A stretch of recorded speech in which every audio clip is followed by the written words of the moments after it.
અત્યારે ચાલતો ફૂલ ચાલતો ટ્રેન્ડ કલર છે. સ્લીવ તો જો તમે ખાલી ડ્રેસ લેવા આવો તો ખાલી સ્લીવ જોઈને જ લઈ લેવો, એવી સરસ સ્લીવ બનાવી છે જો. ગળું સિમ્પલ ને સોબર ગળું બનાવ્યું છે. બે સ્લીવમાં વર્ક કહેવાનું છે. સ્લીવ જોરદાર આમ જો કટવાળી સ્લીવો પહેલી વખત આવી છે કટવાળી સ્લીવ, અને એમાં હેન્ડવર્કનું કામ કરેલું છે. અને અત્યારે ફૂલ ચાલતો કલર છે. ઘેરો રહેવાનો છે નીચે જો ફૂલ ઘેર છે.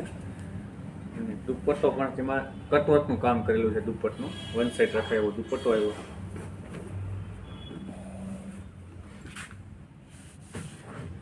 દુપટ્ટો સરસ છે. અને અંદર રહેવાનું છે પ્લાઝો પ્રિન્ટ રહેવાનો છે. અને રેન્જ સાઇઝની વાત કરીએ ને તો size M, L, XL, XXL સુધીની સાઇઝ રહેવાની છે.